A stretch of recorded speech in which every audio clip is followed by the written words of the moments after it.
Hello, everybody. Nobody has signed on yet, but I will chat a little bit in case people are rewatching this. This is John Aravosis, editor of America Blog. We're about to have a chat about... Hello, one person. Oh, one person came and gone. About to have a chat about the presidential debates and why facts matter. Hello, folks. Just going to wait a minute until more people join in. But wanted to have a little chat about the controversy that's brewing today about facts and the presidential debate. The first one taking place tomorrow. Wait another second or two for just a couple more people to show in. While you're waiting, you can get a nice little view I've got of New York City skyline with a little, I hope it's a tourist boat, because if it's not, that's a sick Skyline Princess. I don't know, that would be a sick private boat. All right, we got 47 people. I'll start to say hi. Hey, everybody. John Aravosis, editor of America Blog. Wanted to have a chat about an issue that's getting rather big today, at least on Twitter, which I suspect means it's going to go offline as well. The head of the Presidential Commission on Debates was on Brian Stelter's show on CNN this morning, and Brian asked her about this issue about fact-checking and whether the moderators of the debate should be fact-checking the debate. Now, it's been an interesting question because Trump's team has been saying all along that they really don't want the moderators fact-checking. It's unfair. Hillary's team is saying, of course, the moderators should be fact-checking. And at the same point, Hillary's team is saying, fact-check us as well. It's not a problem. A lot of people think that, the reason Trump is so upset about being fact-checked is Trump lies a lot. And that's not just me saying that. The New York Times, I think it's Maggie Haberman and Alex, oh my God, Alex, I'm forgetting Alex's name. Alex at the New York Times. You know who I mean. Alex, who does such a great job on CNN many nights. Alex Burns.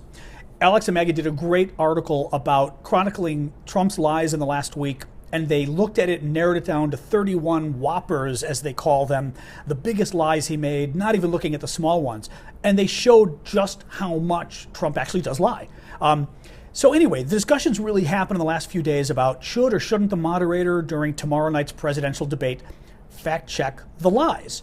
And Trump camp says no. Well, Brian Stelter at CNN had an interview this morning with the head of the presidential debate committee, or whatever it's called, commission, and she had something interesting to say that caused a lot of controversy. Let me just move my camera here to my iPad and my waist and show you what she said. Hold on, I'll take my mic off too so you can hear this better. Okay, here we go. Oh, and that'll be my dog in the background guarding me from sights blocks below. All right, here we go. I think personally, if you start getting into fact checking, I'm not sure what is a big fact, what's a little fact, and if you and I have different sources of information, does your source about the unemployment rate agree with my source? I don't think it's a good idea to get the moderator into essentially serving as the Encyclopedia Britannica. Now, I'm going to put this down again so you can watch New York while I rant. As you can imagine, that little comment caused a little bit of controversy today on a couple points. First of all, sorry, put my mic back on.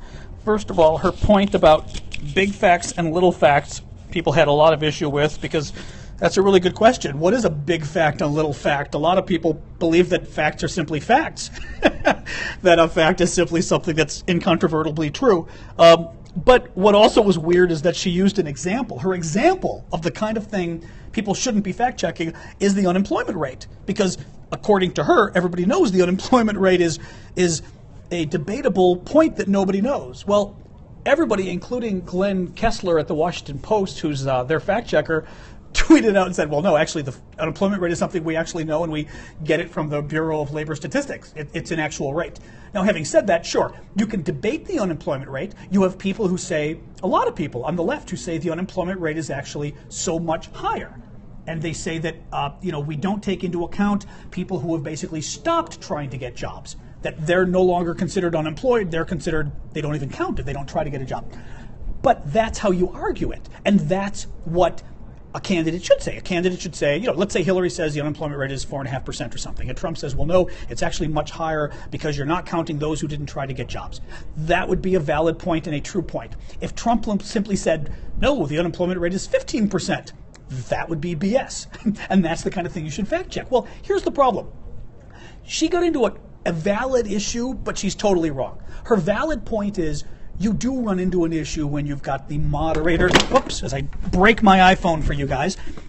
Better that it fell in rather than falling out. Hold on. I'm going to hang on to my phone now so you don't get to watch it commit suicide in front of the New York skyline. I think she does have a point in saying, do you really want the moderator to be the one that's fact-checking? Now, what's interesting, what I think is valid about her point, but I'm still going to disprove it, is during a regular debate, I did debate in high school. During a regular debate, one side argues, the other side argues, and the judge, in the end, judges both and decides who the winner is.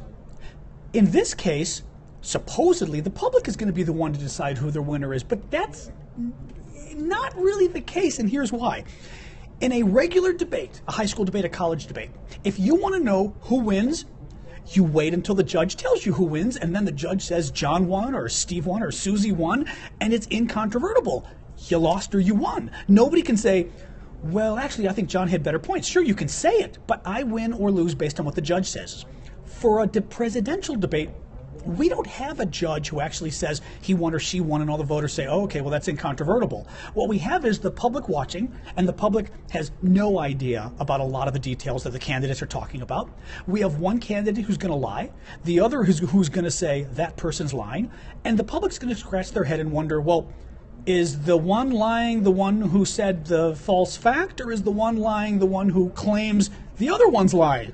You don't know. And I think the very problem with saying we shouldn't fact check a presidential debate live is you're assuming it's something where the public is the judge and the public is the moderator and the public has perfect information, that the public actually knows who's lying. It's not enough to say if Trump lies, Hillary can say Trump lied, because Hillary could be lying herself. God knows.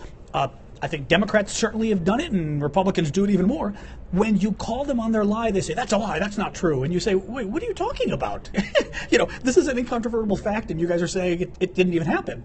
Saying Hillary created birtherism when actually it wasn't even anybody in her campaign who weighed in 2008, and it was a Republican in 2004. Making up any of these kind of things, But so that's the difference, I guess, is what I'm saying. Now, I will go one step further here when talking about presidential debates. It really doesn't matter what, I am Greek, Jed. It really doesn't matter what traditionally debates do. And in traditional debates, the moderator only picks back and forth and makes sure you answer the question, but doesn't really, weigh in or whatever. What matters is, what do we want out of these debates? This is a presidential debate. This is the most important debate we can have. It is about the future of our country. It is a Greek surname, yep. It's about the future of our country. And I absolutely want something where what we get out of this is knowing who was more presidential, who told the truth, who lied. We can't get that without the moderator helping out. You could say it's going to be fact-checked after the fact. But if it's fact-checked the next day, people aren't going to read the fact check. How many people, God bless Glenn Kessler at the Washington Post, but not everybody reads him every day. I don't even read him every day. I tend to see his stuff when it crosses my path on Twitter. People are going to watch the debate live, and they're going to decide live who won or lost that debate. They're not going to watch a fact checker the next day and say, well, Trump actually lied about 90% of what he said, and then they're suddenly going to say, oh, well, exactly, that's, now I'm going to change my mind. So what happens is, if you don't fact check the debate live, you end up misinforming the public, and that's my problem with all of this. It's really frustrating to me. I'm curious if any of you guys have any opinion here. I'm seeing a lot of comments about my being Greek, which I am. Not Democrats have an agenda, they push down your throat. Well, whatever. Both parties have an agenda, they push down your throat as far as that goes. But I think, look, no matter where you stand, it is incredibly important, this election and this debate. What's interesting too, another point, I don't have the video queued up, but Brian Fallon, who's Hillary's press secretary, was also on CNN this morning on Brian Stelter's Reliable Sources, and Stelter was asking him about this, and Hillary's guy was saying, I want the media to fact check. And Stelter asked him and said, well, but do you want that applied to Hillary as well? And Brian didn't miss a heartbeat. He said, of course I want it applied to Hillary as well. You should go after Hillary and go after Trump and make sure both of them are telling the truth. And I think that's what it really comes down to in the end. It's really not unfair to call somebody out on their lies, and it just isn't. Now, you could have a moderator that screws up. I agree, that's a risk. But you know what? That's a risk with anything. It's a risk that the moderator, what if the moderator somebody had said, well, the moderator should only be looking at whether you did or didn't answer the question. They shouldn't call you out on your lies. But whether you did or didn't answer the question is also a judgment call. That's subjective. I may think the candidate answered the question. You may think he didn't or she didn't. And by the moderator saying, you didn't answer the question, you didn't answer the question, that also sends a message. That also sends a message that maybe this candidate's being shifty. So it's any of you who follow science, it's the Heisenberg uncertainty principle. You can't have a moderator and not affect the process. Per se, the moderator is going to affect the public's perception of what's going on, not just by holding candidates accountable, but also simply by the questions they choose.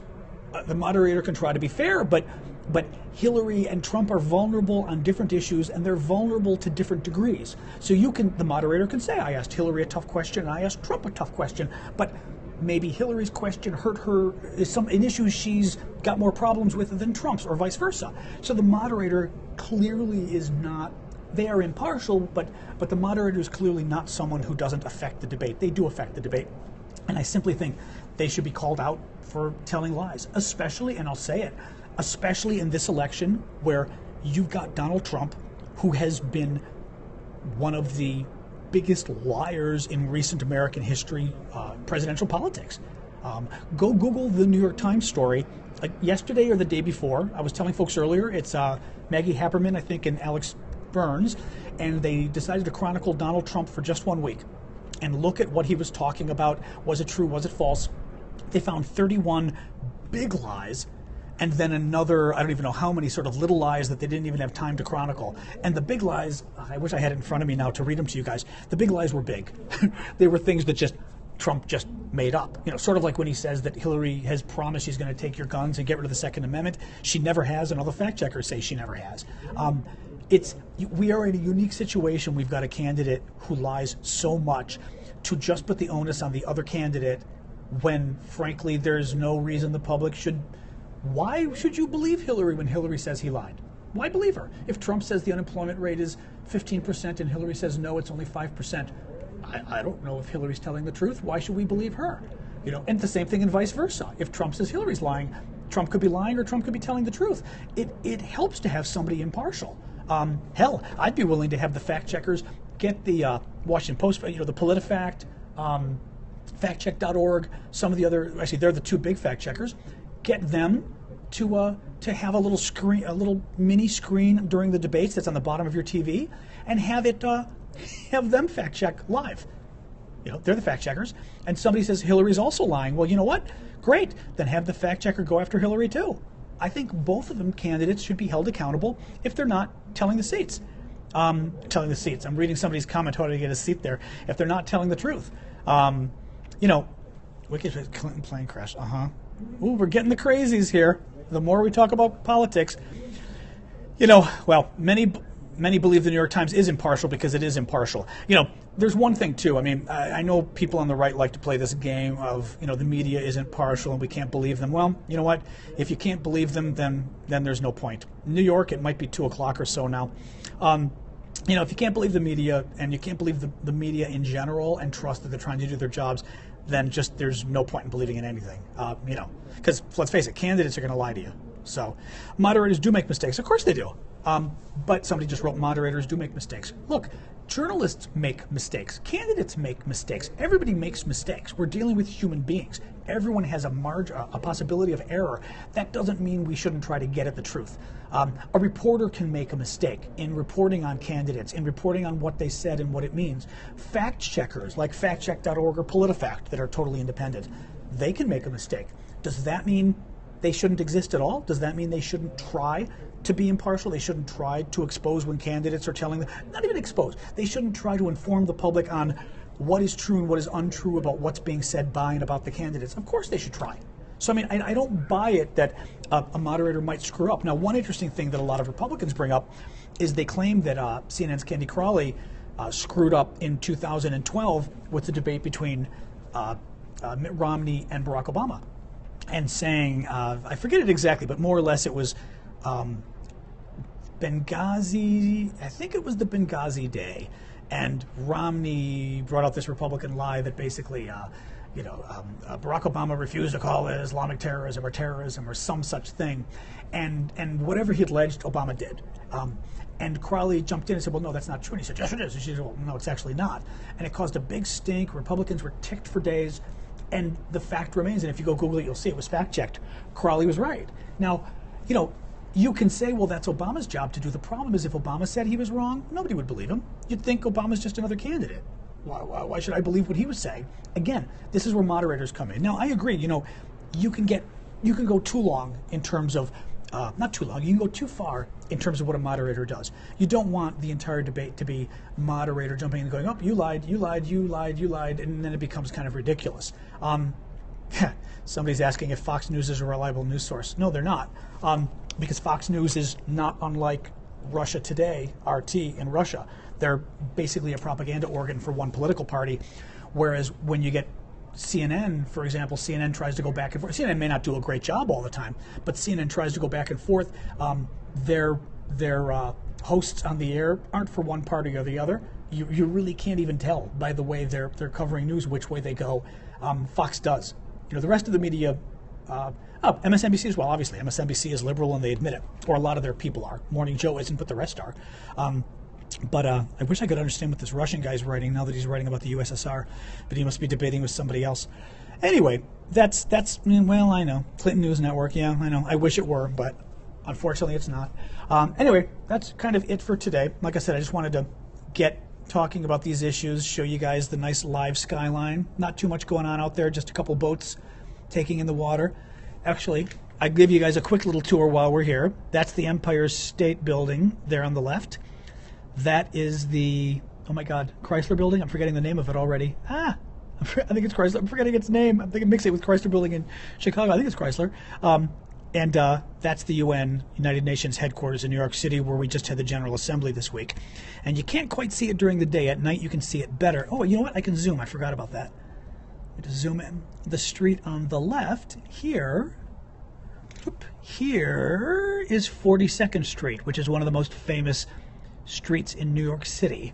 But I'll go down so you can see a little bit the UN headquarters, the beautiful buildings. Here, you can see the Empire State Building. Now, unfortunately, you cannot see the New World Trade Center because it is to the left, and my building gets in the way and blocks it. So, anyway, let me see if anybody's got anything else interesting to add. We can talk about it.